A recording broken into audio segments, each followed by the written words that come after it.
Hello guys and welcome to codes.sophism। आज हम हमारे वीडियो में यार कंडीशनल स्टेटमेंट्स को शुरू करने वाले हैं। ये एक नया चैप्टर है हमारे लिए और यहाँ पर हम इस पूरे चैप्टर को बेसिक से लेकर एडवांस तक सारे टॉपिक्स को अच्छे से कवर कर रहे होंगे। तो सबसे पहले यहाँ पर ये कह रहा है कि the conditional statements also known as decision control structures such as if else switch ternary operator are used for decision making purposes in C++ programs। इसका मतलब ये है कि ये जो कंडीशनल स्टेटमेंट्स होता है इन्हें हम डिसीजन कंट्रोल स्ट्रक्चर्स भी कहते हैं और इनके अलग अलग एग्जांपल्स होते हैं जैसे इफ एल्स स्विच टर्नरी। ये अलग अलग टाइप्स हैं जिनको यूज करके हम कंडीशनल स्टेटमेंट्स रन कर सकते हैं। और टर्नरी ऑपरेटर तो आपने पहले भी सुना हुआ है और अपने कोर्स में हम कर चुके हैं, तो आगे हमें समझने में भी इजी हो जाएंगे कंडीशनल स्टेटमेंट्स। और ये यूज किए जाते हैं डिसीजन मेकिंग पर्पसेस में।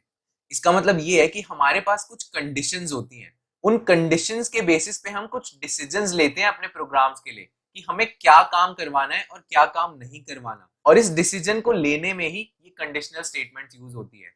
दे are also known as decision making statements and are used to evaluate one or more conditions and make the decision whether to execute a set of statements or not.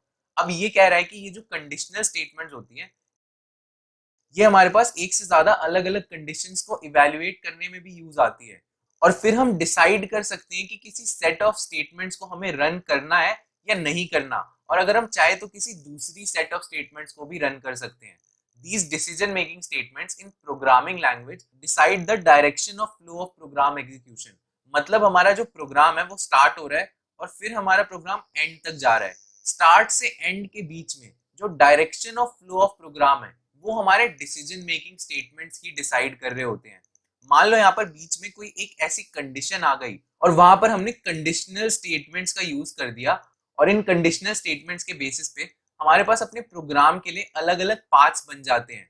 ये 1, 2 या 3 में से कोई भी path हमारा programme follow कर सकता है। तो यहाँ पर ये चीज भी हमारे डिसीजन मेकिंग स्टेटमेंट्स ही डिफाइन करते हैं कि हमें कहाँ से स्टार्ट करना है, कौन सा पाथ फॉलो करना है और कब हमें एंड करना है। तो कंडीशनल स्टेटमेंट्स का बहुत ही ज्यादा इंपॉर्टेंस होता है अपनी प्रोग्रामिंग में। तो हम आगे बढ़ते हुए कुछ कंडीशनल स्टेटमेंट्स को भी देखते हैं और एग्जांपल्स को भी देखते हैं। तो यहाँ पर अब हम देखने वाले हैं need of conditional programming and statements. There come situations in real life when we need to make some decisions and based on these decisions we decide what should we do next.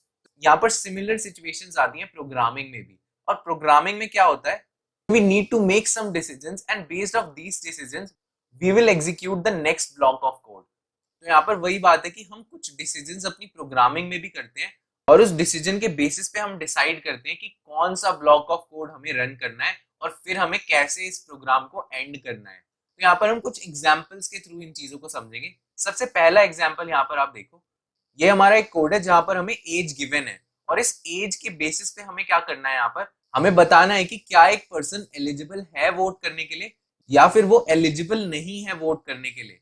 अब ये हम कैसे decide करेंगे, यहाँ पर deciding factor एक condition ही होने वाली है और वही चीज इस प्रोग्राम में भी दिख रहा है। आप पहली लाइन देखो, हमने एक एज बनाया, उस एज में हमने 20 सेव कर दिया। अब इस एज में हमारा 20 सेव हो चुका है। इसके बाद हमें क्या करना है, इसके बाद हमारे पास एक कंडीशन है। और आप ये सिंटैक्स देखो यार, हम लिख रहे हैं इफ, और इफ के अंदर हमने यहाँ पर एक कंडीशन दे दी। ये कंडीशन कहती है कि एज अगर ग्रेटर देन इक्वल्स 18 हुई तो यहाँ पर हम कह सकते हैं कि हम वोट कर सकते हैं। ये कंडीशन अगर ट्रू हो जाती है तो, और अगर ये कंडीशन फॉल्स हो जाती है, यहाँ पर हम फॉल्स लिख देते हैं। तो ये कंडीशन अगर फॉल्स हो जाती है तो हम यहाँ पर लिखने वाले हैं कि हम वोट नहीं कर सकते हैं। तो यहाँ पर मैं कांट लिख देता हूँ और यहाँ पर मैं कैन लिख देता हूँ, और इसके बाद ये प्रोग्राम हमारा खत्म हो जाएगा। यहाँ पर आप प्रोग्राम फ्लो को समझो, यहाँ हमारा प्रोग्राम दो अलग अलग डायरेक्शंस में जा सकता था। तो ये हमारा सेकंड एग्जांपल है। ये एग्जांपल कह रहा है कि एक x है और एक y है। अब इस x और y को जब आपने बना दिया, इसमें आपने 20 सेव कर दिया, इसमें आपने 18 सेव कर दिया।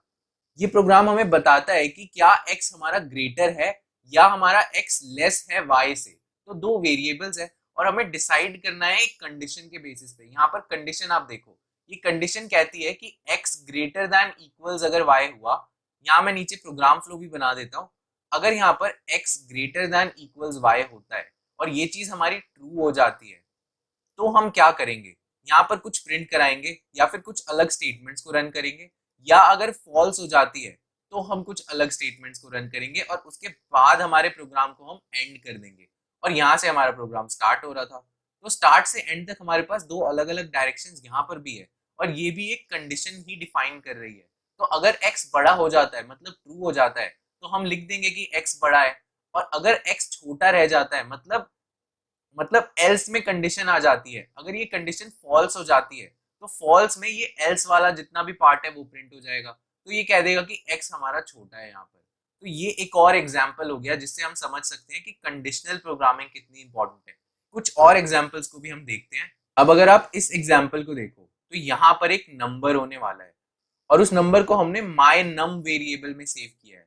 अब ये my num वेरिएबल किसी भी इंटीजर नंबर को सेव करता है, यहाँ पर आप देख सकते हो।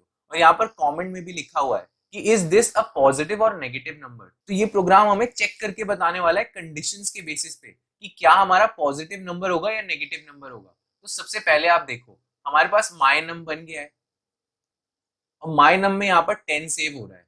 स्टार्ट होने के बाद प्रोग्राम यहाँ पर जाएगा, उसके बाद यहाँ पर एक कंडीशन आ जाएगी। ये जो कंडीशन है वो क्या कहती है आप देखो, अगर ये जो my num है ये ग्रेटर देन 0 हुआ तो इसका मतलब ये एक पॉजिटिव नंबर है। तो अगर ये चीज ट्रू हो जाती है तो यहाँ पर हमारा प्रिंट हो जाएगा कि ये पॉजिटिव नंबर है, और उसके बाद हमारा प्रोग्राम एंड हो जाएगा।